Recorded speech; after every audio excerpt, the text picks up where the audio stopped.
We're live. The We Two Bros are Wrestling indeed. Show.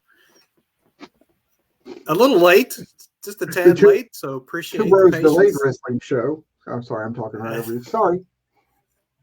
It's quite all right, Doug. I had How are you doing then? A tiny little thing to take care of that showed up unexpected, so it has been dealt with. So what's happening, everybody? The real world comes first. And actually, we're going to be talking some heavy stuff, real world stuff in our opening bell. So maybe that's a good segue before we get to the fun, because we're all about the fun. That is the main event. We save the fun for the main event. We are all about the fun. We are talking about Bad Blood, which is the premium live event that is hitting next Saturday. You are in the right spot to find out everything about that pay-per-view, the matches that are scheduled, including your Two Bro Wrestling Show predictions. That we'll be picking the winners. We love our predictions, and we always pick the winners. We're always right. Always right. Even when Triple H is wrong. That's right. Doug, let's hit that opening bell, talk a little bit about the news.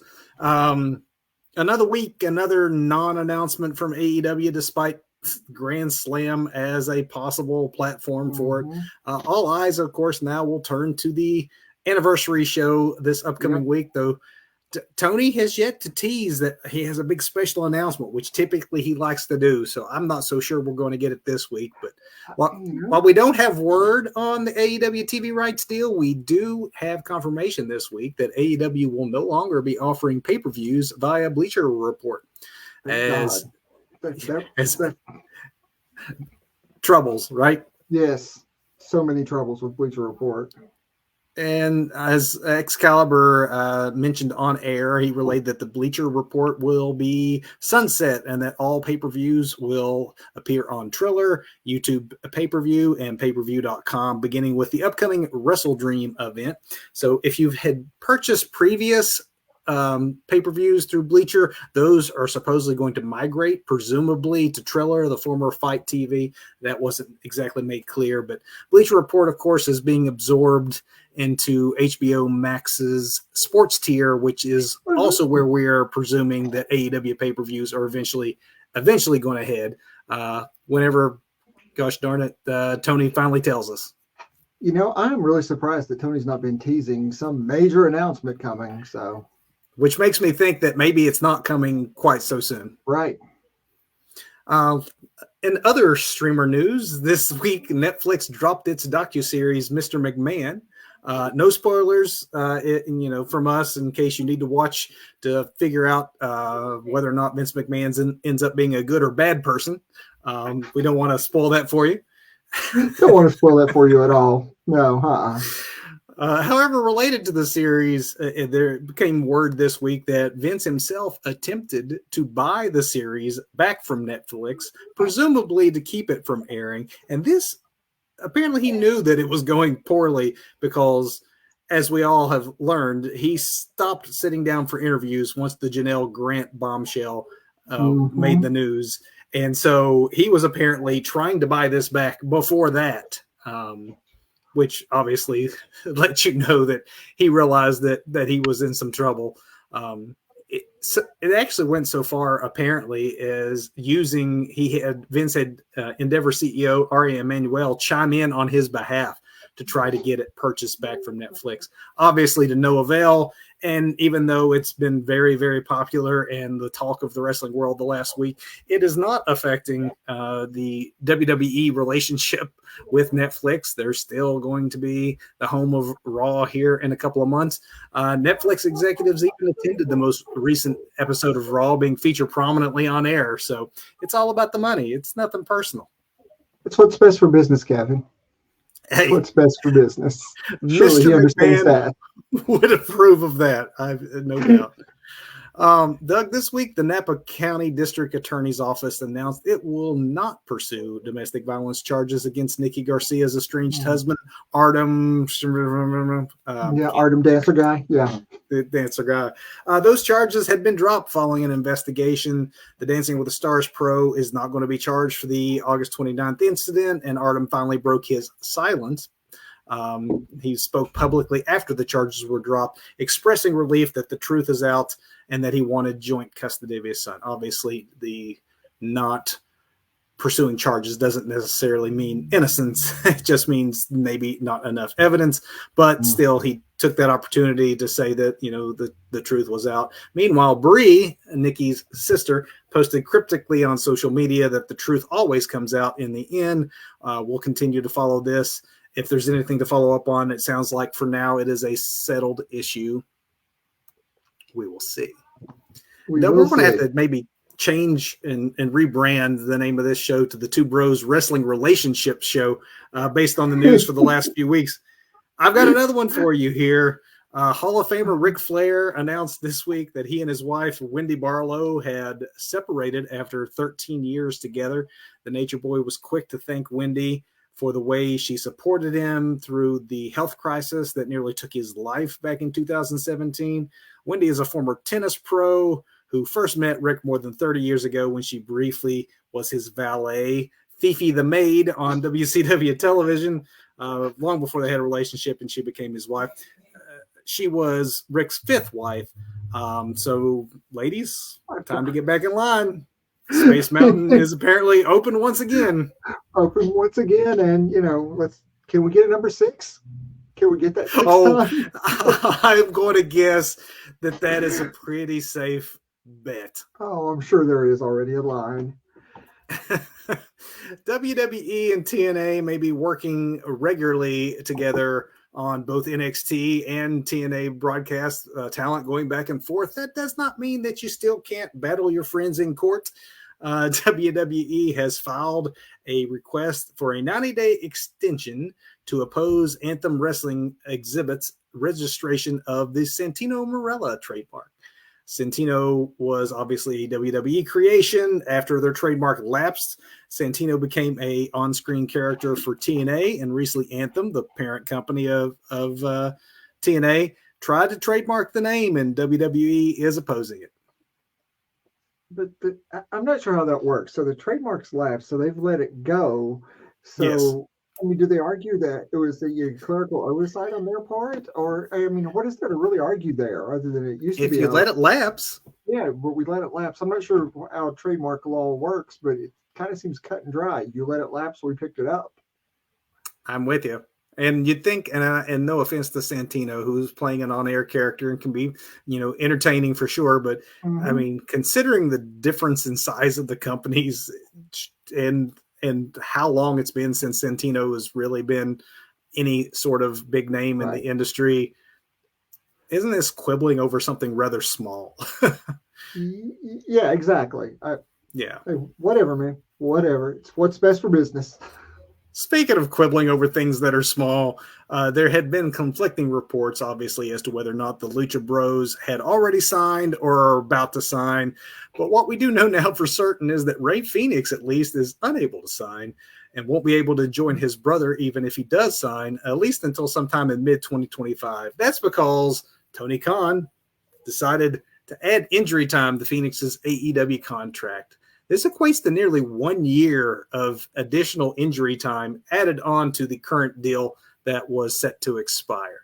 So Penta is expected to sign as soon as he's able, but whether or not he gets featured or WWE holds onto him and debuts him with his brother, that's yet to be seen. But yeah, petty, right? So Tony has now become that guy officially. Yeah.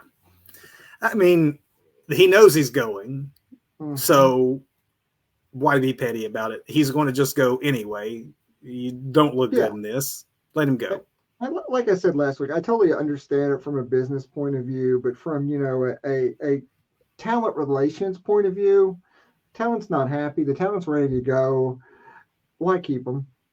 Yeah.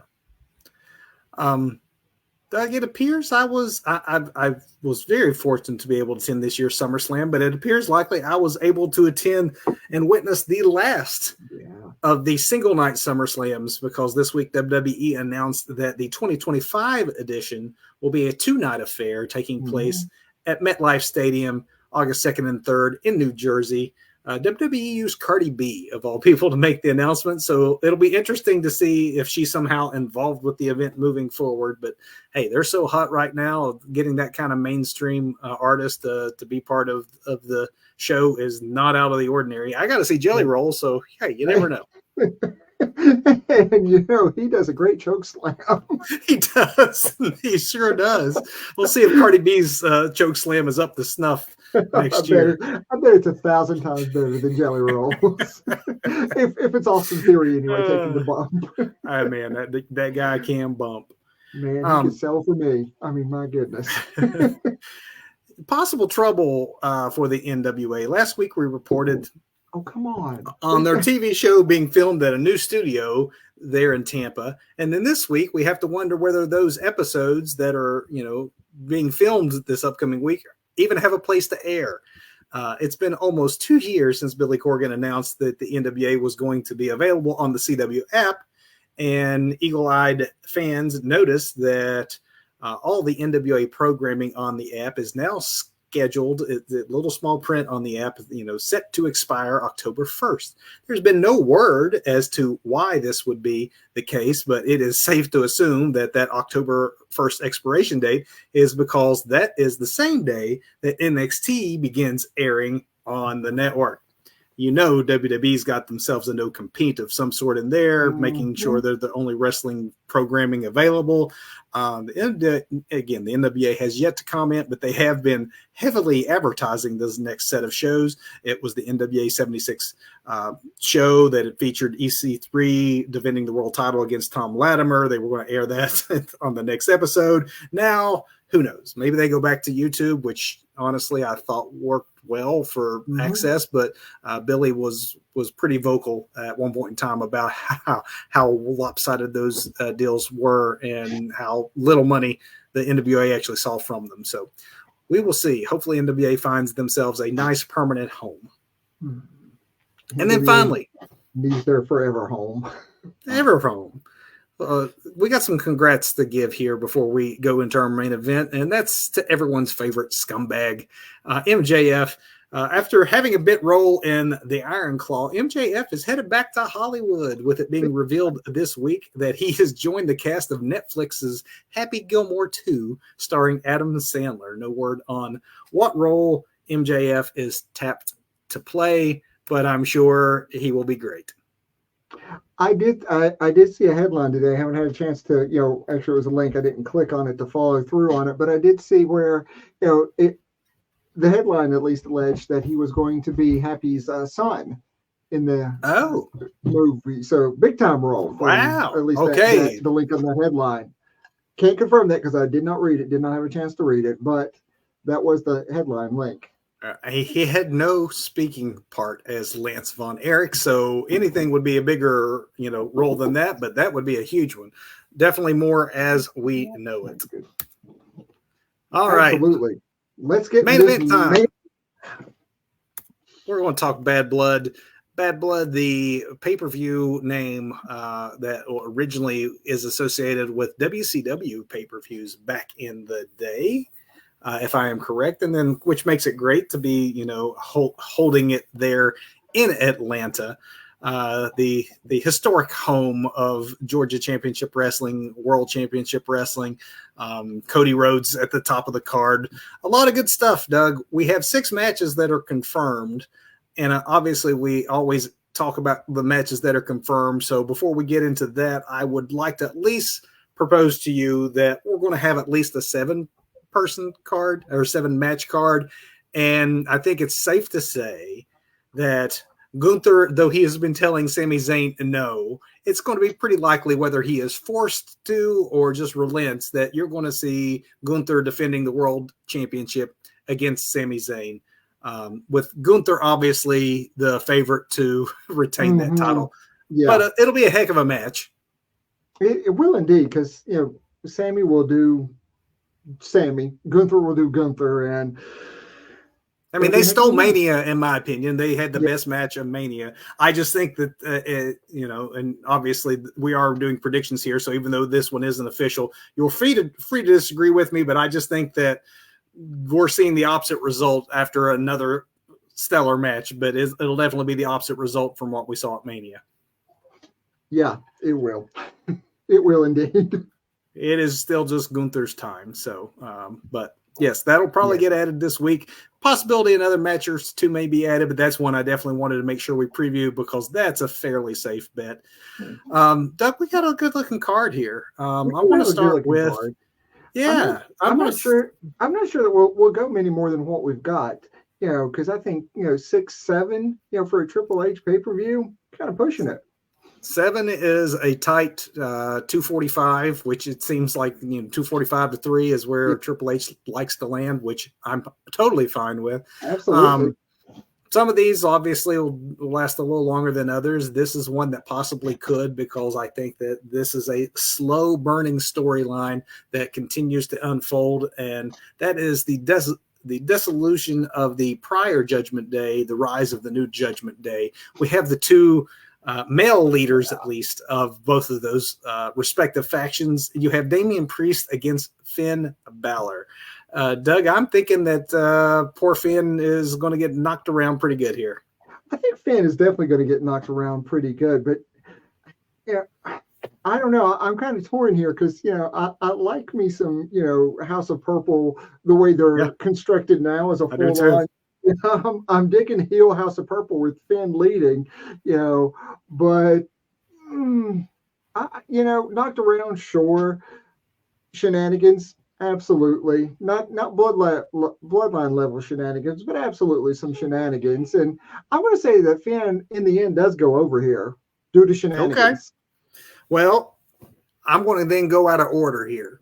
Okay. I don't think that this will be the order the matches take place in, but I want to go then to the Women's World Championship match. Okay. Liv Morgan as champion, defending against Rhea Ripley with Dominic Mysterio hanging above inside of a shark cage. And the reason I'm putting it with this one is I agree with you that I like what they're doing with this new Judgment Day. I think there's still a lot of gas left in this. Absolutely. Which is why I don't think the Terror Twins are going to go over tonight. One of them, I think, will. I don't think that you'll see both of them standing tall. And to me, I think this might be the one, even though it seems like Rhea should beat Liv under the circumstances. We have seen it through the years with the cage hung above the ring thing. Dominic is going to end up dropping something down. There's other members of Judgment Day. There's a lot of ways, and it will take shenanigans to make it believable that little Liv can beat the powerhouse Rhea Ripley. But I think that, and you could be right about Finn, and I could be wrong about this one, but I definitely think they're splitting these two, that the Terror Twins don't come out on top in both instances. So I'm going Liv here. See, I agree with you that the Terror Twins aren't coming out on top, but I'm going to flip these win-losses, okay? You could be totally right on that. So I'm going with Finn winning against Priest, and then Rhea recapturing her title from Liv due to botched shenanigans by Dom when he drops something from there and accidentally hits Liv with it. That's the way I'm calling it. I can see it going that way too. We are in agreement then, though, that both Damian and Rhea will not be in victory because this has to continue in some form. In some form. Doug, I'll go back to a match I think will actually happen earlier than the Liv Morgan Rhea Ripley one, and that is the other women's championship match, and that is Nia Jax defending her title against Bayley. The question for me in this one is not if Bayley captures it from Nia, it's if it's Tiffy time. That's the question. It really doesn't matter who wins or who loses this. The question is it Tiffy time?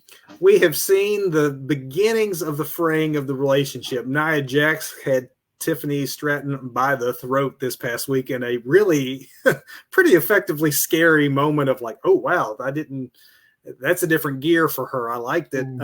But you can see the wheels turning in Tiffany's head. And I think she will be huge over when she finally does cash in. I don't know that it's here. I think at the very least there'll be a moment where she'll have to think about it or tease, or there's an opportunity for it to be here. But if she does cash in, I think that Tiffany Stratton walks away your new champion. If she doesn't cash in, I think Nia retains. I agree with everything you just said. Absolutely. If Tiffy does cash in, we at least get a tease of Tiffy cashing in. I would love to see it be Tiffy time, but if she does not, if she chooses not to cash in, then Nia continues her reign of wrestling terror or whatever it is she's doing. Yep. So. Yep. We're in agreement on that one too. Got one disagreement thus far.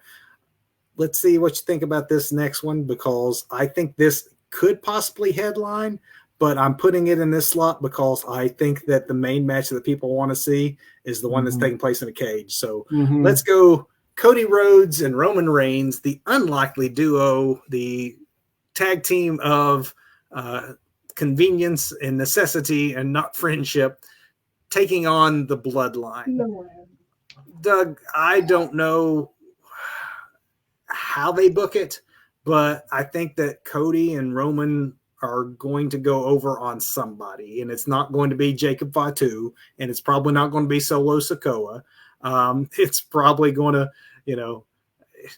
we have multiple members of the Bloodline here. They haven't necessarily said which two will be in the match, but I do think that Cody and Roman win this one.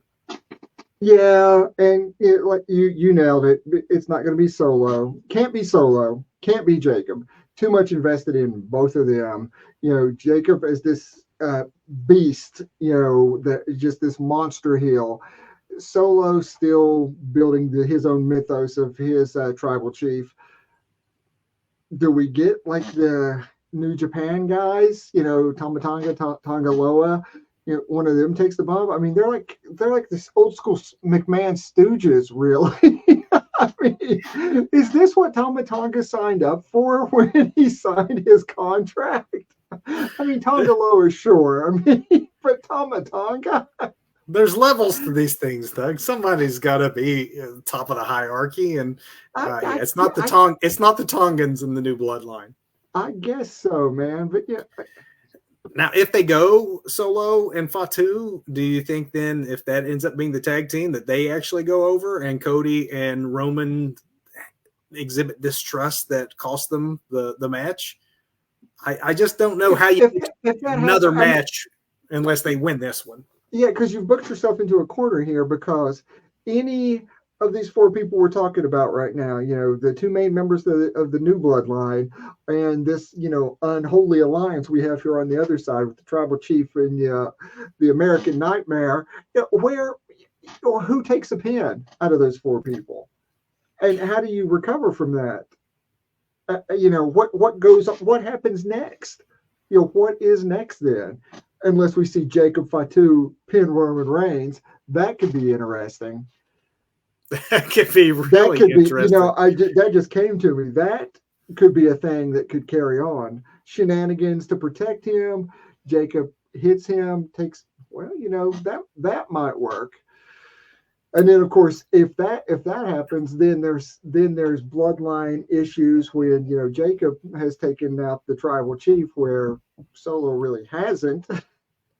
If Roman's shoulders end up on the mat, it will be because something went wrong with him and Cody Rhodes. Yes. And it cost them the victory and Roman's shoulders to be pinned, just to leave that door open for future Cody Roman matches down the line if needed. I still think that the face team goes over here. I'm like you, though, who takes that pin? But the way they definitely have some outs if they want to go the other direction as well. It's just it becomes a little trickier when you're talking the two biggest names in your sport right now with both Cody and Roman as to who could afford that loss at this point. Mm-hmm. This one's a very hard one to call because there's so many. But options. It is Cody in Atlanta. I just still think that they find a way. Yeah. I think they find a way for the faces, or it's a big schmoz and no one really walks out of this a winner, and they find a way to continue it at Survivor Series with, more Bloodline members and, Cody and Roman bringing on some friends, because you watch Kevin Owens. Kevin Owens is the interesting bystander in this, kind of waiting in the wings. Suddenly Kevin Owens is one of the more interesting men in wrestling again. And I love the way that they're teasing that out. and that could be big problems for Cody down the road while Roman continues the battle of the bloodline. So there could definitely be multiple outside factors that will determine the finish of this one. And I did notice, that KO was very color coordinated with the bloodline this Friday night on SmackDown. Just throwing it out there. Incredibly color coordinated with his Sith red and black. This will be one to watch, and very likely may be the main event, just because it contains your champion, the biggest star in the sport, as well as the bloodline, the hottest angle in the sport. But I am going to go with, as the main event of this one, and to me, the match that most fans want to see, and that's probably the best feud that WWE has had over the last 6-7 months, and that is CM Punk versus Drew McIntyre.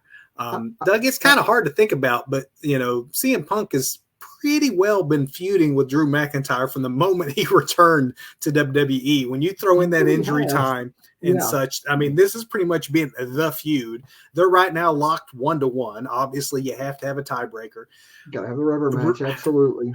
Rather than what they used to do with the once a year, we're going to have a Hell in a Cell and we'll figure a way to make it a Hell in a Cell match. I like that this is a logical time, place, and use of the Hell in a Cell concept. It is a blow-off match to end a long blood feud between two men who the fans truly have been made to feel hate one another. I love the entire build to this whole thing from the moment that these two started going at one another, and I think that they will steal the show. If they don't go last, I wouldn't want to follow them. I would put this on last. I think this deserves to be last just because of the quality that has gone into this feud. Love or hate Punk, Punk is actually that person you love to hate too if you don't like Punk. And McIntyre has went over so well here as this great character and all this too. This one's a hard one to call. I do believe it should be the main event though. With Bloodline, it definitely should be the main event, but I agree with you. Hard to call. I think that even though the mark in me would like to see Drew McIntyre, who I think is doing career best work right now, I'd love to see him come out on top. I think that the powers that be and the marketing machine that is CM Punk, I think that when it comes to the tiebreaker, he finally puts this one to bed and moves on. Yes, he does it for April. He does it for Larry, and puts the man down with a nice GTS. I just would love to see Drew win and then CM Punk go back to the feud that has been put on hold between him and Seth. But I just don't know that CM Punk ego would allow him to ultimately lose his first feud back. And I don't know that you'd have as much steam going into a Seth Rollins CM Punk feud if CM Punk doesn't come out on top. I don't know what it means for Drew after this, but I do think that it is time to move on. As much as we're loving this, they can't just keep barking up the same tree. So they got to blow it off with this. And I'm going to predict it's Punk. I hate to agree with you. Not that I hate to agree with you, but I hate to agree with you on Punk going over. Yeah, but for the same reasons, I'm sure. For the absolute same reasons. Like I said, he does it for April. He does it for Larry. He goes over. Which really, like you lay out a lot of logical reasons why Punk actually needs this more than Drew. This has been a great feud, but I think we do move back to a Punk Rollins feud, and eventually head towards, a WWE title match with Gunther or whoever may be holding that at some point. But I think there's unfinished business there. Maybe Drew can pick himself up, dust himself off, and just keep rolling. See, there's the thumbs up. I hope Drew doesn't get lost in the shuffle after this, because he deserves to be rewarded for the heel work he's done with this. He's been one of the best heels in the business during this whole CM Punk thing. And heck, if we're wrong and Drew wins, I will be thrilled. CM Punk would be fine too. I will buy him a new friendship bracelet and send it to him so that he can move past this somehow. Absolutely. And with that is that is our predictions for Bad Blood, airing next Saturday at 6 o'clock, if you noticed. WWE, and I'm not sure that means 6 o'clock pre-show. I think that could be 6 o'clock airtime. Just like the 2-hour Raws aren't going 9 to 11 like the 2-hour Raws used to be, 8 to 10. Seems that Triple H may be wanting to get folks home earlier than Vince used to. Whatever's best for business. Hey, I'm fine with that. I'm fine Me with too. That. Me too. Big finish time, Doug. Big finish time. Oh, let's talk botch of the week. What do you say? Botch of the week. Without doing any spoilers here, I do want to circle back, when we're talking about botch of the week. Sure. I do want to circle back to Netflix and the Mr. McMahon series on Netflix. I've had a chance to watch it. Yeah, me, the guy who's like, oh, I don't have enough time to watch all the wrestling. Well, I found time to watch all 6 episodes of this. Yeah. And I'm going to say, there's a big botch out there for every Vince McMahon apologist out there in the world. I mean, and I will say this.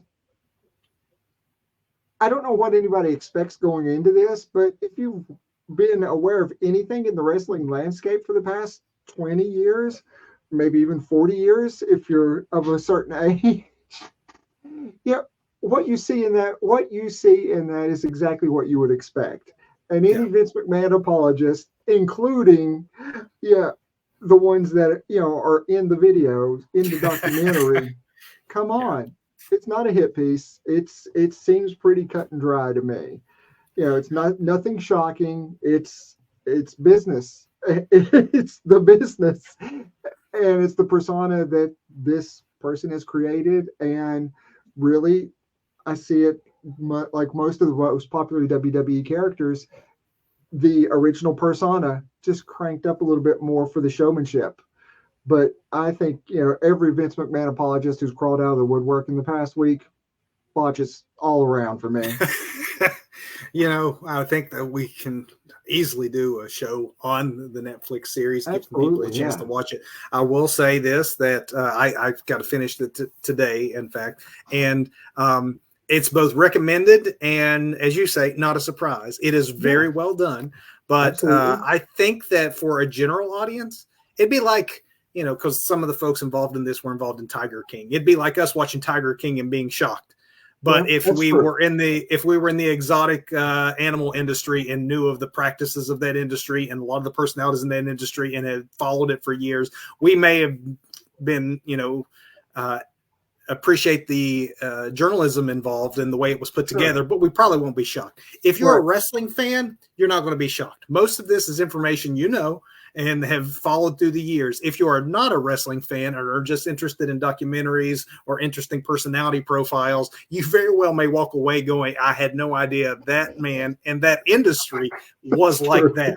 That's fair. Reliving our wrestling past, Doug, some of that stuff that they show, a lot of the most damning material is WWE's own programming through the years and Vince's own words about it. I think that's the most enlightening part of all this, is because the McMahon, Vince especially, but the kids, I think the relationship of the family dynamics really plays out in a way that is enlightening. The other facts of all the various scandals through the years have been fairly well reported and are presented in a fashion of this happened, then that happened, and then this happened. And most of us know that stuff. But what we don't often get, and what I think it is important for wrestling fans to still watch this, is that Vince McMahon, who doesn't do a lot of interviews for obvious reasons, when you see the clips of the interviews he's done through the years, why they don't make him publicly available very often. It's interesting to hear him talk about this. And then because they use journalists like, Meltzer or mainstream journalists like Mushnick and things, there's a lot of things you would never see. We're also desensitized to this, that we get the WWE version of history, watch these WWE documentaries. You'd never see Vince and the history of all these things fact checked in the way where, Vince talks about 93,000 people and instantly you have Meltzer there going, no, there wasn't 93,000 people there. Exactly. And like the first time that Andre lost or was ever slammed, and then there's like Hogan slamming him like 20 years before. Like the fact that they were able to just get so much of McMahon on camera and then we're able to fact check him in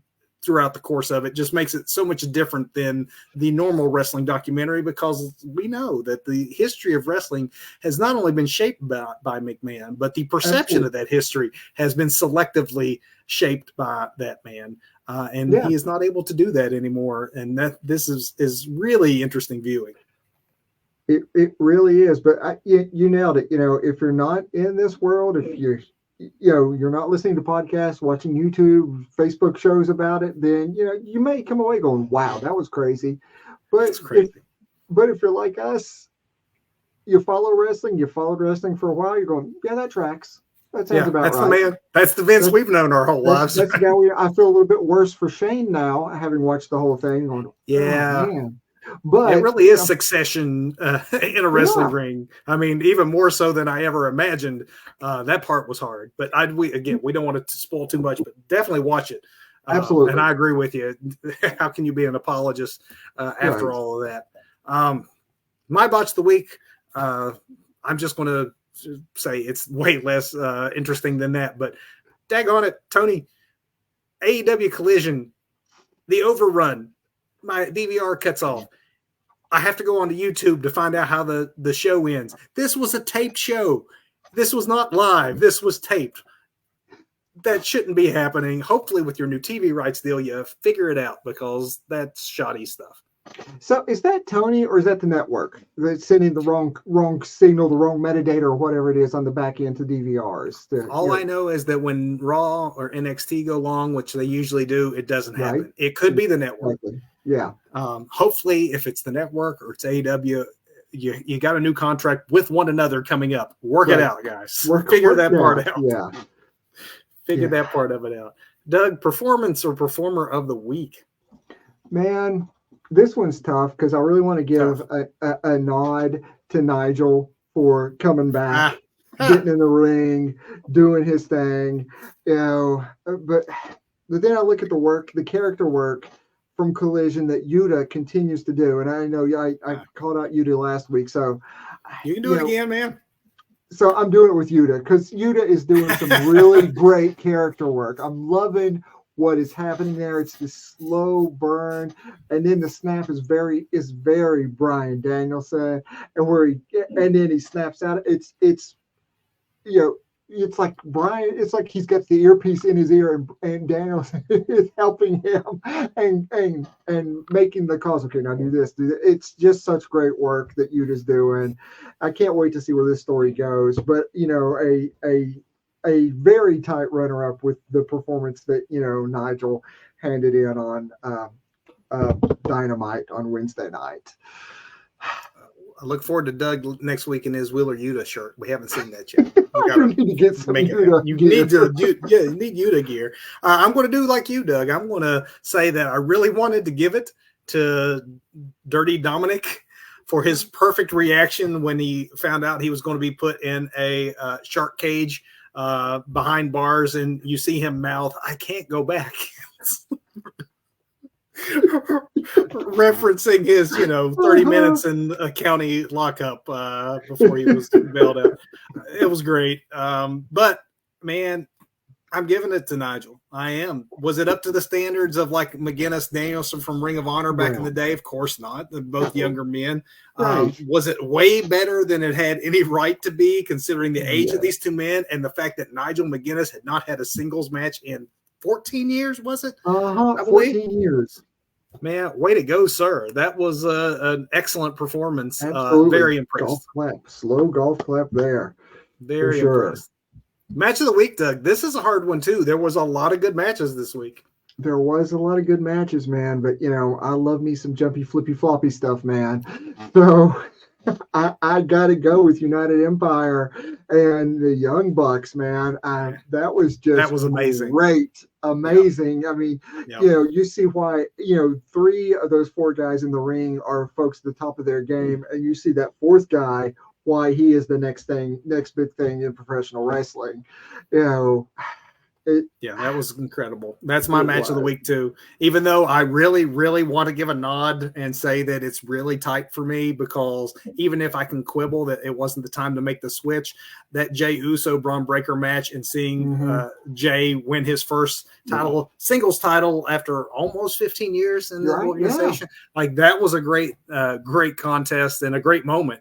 But man, as soon as that was penciled in, and then I tune in Wednesday night and I see the Bucks versus Fletcher and Ospreay, and it's like, oh crap, they're giving away pay-per-view matches as Tony loves to do, but that was a pay-per-view quality match on Dynamite. It absolutely was. And then the finish with Callis to just tease the Callis family disintegrating just a little bit more. Yeah. And that, fans, is the Two Bros Wrestling Show for this week.